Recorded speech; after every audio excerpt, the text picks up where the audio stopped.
15 ವರ್ಷಗಳಿಂದ ಜಗ್ಗಲಿಗಿ ಹಬ್ಬ ಅಂದರೆ ಹೋಳಿ ಹಬ್ಬವನ್ನು ಒಂದು ವಿಶಿಷ್ಟ ರೀತಿಯಲ್ಲಿ ಆಚರಣೆ ಮಾಡ್ತಾ ಬಂದಿದೆ. ಇದು ಭಾಳಷ್ಟು ಜಾಗೃತಿಯನ್ನು ಉಂಟು ಮಾಡಿದೆ. ಅಂದರೆ ಸಂಘಟನೆ, ಭಾವೈಕ್ಯತೆ ಎಲ್ಲ ಒಂದು ಸಂದೇಶವನ್ನು ಈ ಒಂದು ಜಗ್ಗಲಿಗಿ ಹಬ್ಬ 15 ವರ್ಷಗಳಿಂದ ಕೊಡ್ತಾ ಇರತಕ್ಕಂಥದ್ದು ಸಮಾಜದ ಸ್ವಾಸ್ಥ್ಯವನ್ನು ಕಾಪಾಡಿದೆ ಅಂತ ಹೇಳಲಿಕ್ಕೆ ನಮಗೆ ಹೆಮ್ಮೆ ಅನ್ನಿಸ್ತದೆ. ಅದು 3000 ಮಠದ ಸ್ಕೂಲ್ ಗ್ರೌಂಡ್ದಿಂದ ಪ್ರತಿ ವರ್ಷ ಶುರುವಾಗ್ತದೆ. ಇದು ಒಂದು ಧಾರ್ಮಿಕ ಒಂದು ಸ್ಥಳದಿಂದ ಪ್ರಾರಂಭವಾದಂಥ ಇದು ಎಲ್ಲ ಧರ್ಮಗಳ ಭಾವೈಕ್ಯತೆಯ ಒಂದು ಸಂದೇಶವನ್ನು ಕೂಡ ಇದು ಸಾರ್ತದೆ.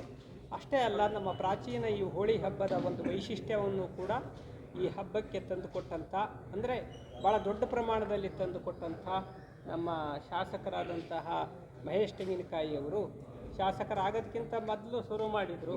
ಶಾಸಕರಾದ ಮೇಲೆ ಬಿಡ್ತಾರೆ ಅಂತ ಮಾಡಿದ್ದು. ಆದರೆ ಶಾಸಕರಾದ ಮೇಲೂ ಕೂಡ ಇದನ್ನು ಭಾಳ ದೊಡ್ಡ ಪ್ರಮಾಣದಲ್ಲಿ ಮುಂದುವರ್ಸ್ಕೊಂಡು ಹೋಗಕತ್ಯಾರ. ಇದನ್ನು ಮಾಡ್ತಿದ್ದಕ್ಕೆ ಅದ್ರ ಸಲುವಾಗಿ ಶಾಸಕರಾದ್ರಿ, ಅಥವಾ ಇದು ಈಗ ಶಾಸಕರಾದ ಮೇಲೆ ಮತ್ತು ಮುಂದೆ ಶಾಸಕರ ಕಾಯಮಾಗಿ ಉಳಿಬೇಕು ಅಂತಲೂ ಇದನ್ನು ಮಾಡ್ತಾ ಇರ್ಬೋದು ಅಂತ ನನಗೆ ಅನ್ನಿಸ್ತದೆ. ಭಾಳ ಸಂತೋಷ ಆಗ್ತದೆ. ಒಟ್ಟಾರೆ ಹೇಳಬೇಕು ಅಂತಂದರೆ ಈ ಹಬ್ಬ ನಿಜಕ್ಕೂ ಅಪೇಕ್ಷಣೀಯವಾದಂಥದ್ದು. ಇದು ನಮ್ಮ ಸಮಾಜದಲ್ಲಿ ಒಳ್ಳೆಯ ಸಂದೇಶ ಕೊಟ್ಟಿದೆ ಅಂತ ಹೇಳಲಿಕ್ಕೆ ಇಷ್ಟಪಡ್ತೀವಿ. ಈ ಸಾರಿನೂ ಕೂಡ ಎಲ್ಲ ಹಿರಿಯರ ಮತ್ತು ಯುವಕರ ನೇತೃತ್ವದಲ್ಲಿ ಈ ಹಬ್ಬ ಅತ್ಯಂತ ಯಶಸ್ವಿಯಾಗಿ ಆಚರಣೆ ಆಗಲಿ, ಇಡೀ ನಾಡಿನ ಗಮನವನ್ನು ಸೆಳೀಲಿ ಅಂತ ನಾವು ಹಾರೈಸ್ತೀವಿ.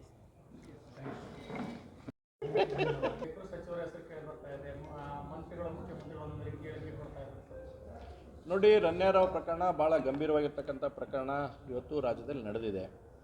ಈಗಾಗಲೇ 3 ತನಿಖಾ ತಂಡಗಳು, CBIಯಿಂದ ಹಿಡ್ಕೊಂಡು EDಯಿಂದ ಹಿಡ್ಕೊಂಡು ಕರ್ನಾಟಕದ ಸರ್ಕಾರನೂ ಕೂಡ CID ಕೊಟ್ಟು ಮತ್ತು 2 ದಿವಸದಲ್ಲಿ ಹೊಳೆ ತಗೊಂಡ್ರೆ. ಯಾಕನ್ನುವಂಥದ್ದು ಗೊತ್ತಿಲ್ಲ, ಯಾಕಂದರೆ ಹೆಸರು ಯಾರು ಬರ್ತಾವ ಅನ್ನೋಂಥ ಭಾವನೆ ಇತ್ತೋ ಏನಿತ್ತೋ ಗೊತ್ತಿಲ್ಲ.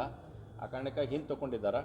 ಆದರೆ ಇದೊಂದು ಭಾಳ ಗಂಭೀರವಾಗಿರ್ತಕ್ಕಂಥ ಪ್ರಕರಣ, ಇಡೀ ದೇಶದ ಮೇಲೆ ಪರಿಣಾಮ ಬೀರ್ತಕ್ಕಂಥ ಪ್ರಕರಣ ಐತಿ. ತನಿಖೆ ಪ್ರಾರಂಭ ಆಗಿದೆ, ತನಿಖಾ ಹಂತದಲ್ಲಿ ಐತಿ. ತನಿಖೆ ಸಂಪೂರ್ಣ ಆದಮೇಲೆ ಇದರ ಇನ್ವಾಲ್ವ್ಮೆಂಟ್ ಯಾರ್ಯಾರು ಇದ್ದಾರೆ ಆ ಎಲ್ಲ ಮಾಹಿತಿಗಳು ಡೆಫಿನೆಟ್ಲಿ ಹೊರಗೆ ಬರ್ತಾವೆ ಅನ್ನೋಂಥ ವಿಶ್ವಾಸ ಐತಿ. ಒಂದು ಸ್ವಲ್ಪ ಕಾದು ನೋಡೋಣ. ಇಮಿಡಿಯೇಟಾಗಿ ಯಾರ್ದೋ ಮ್ಯಾಗೆ ಒಂದು ಗುರುತರವಾಗಿರ್ತಕ್ಕಂಥ ಎಲಿಗೇಷನ್ ಮಾಡಲಾರ್ದನ ಅದು ತನಿಖೆ ಬಂದ ಮೇಲೆ, ತನಿಖೆ ವರದಿ ಬಂದ ಮೇಲೆ ಅದ್ರ ಬಗ್ಗೆ ರಿಯಾಕ್ಟ್ ಕೊಡೋಂಥ ಕೆಲಸವನ್ನು ಮಾಡ್ತೀವಿ.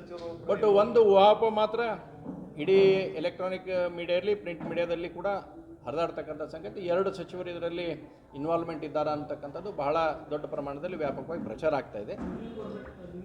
ಸೆಂಟ್ರಲ್ ಮಿನಿಸ್ಟರ್ ಅಲ್ಲ ನೋಡ್ರಿ, ನಾವು ಒಂದು ಭಾಳ ಸ್ಪಷ್ಟ ಇರ್ತೀನಿ, ಯಾರು ಬೇಕಾದವ್ರು ಇರಲಿ, ಸೆಂಟ್ರಲ್ ಇರಲಿ, ಸ್ಟೇಟ್ ಇರಲಿ, ಯಾರು ತಪ್ಪು ಮಾಡಿದ್ರು ಅದು ತಪ್ಪು. ಅದ್ರ ಬಗ್ಗೆ ಸೆಕೆಂಡ್ ಒಪಿನಿಯನ್ ನಮ್ದಿಲ್ಲ. ಇದು ಭಾಳ ಸ್ಪಷ್ಟ ಆಗಿದೆ.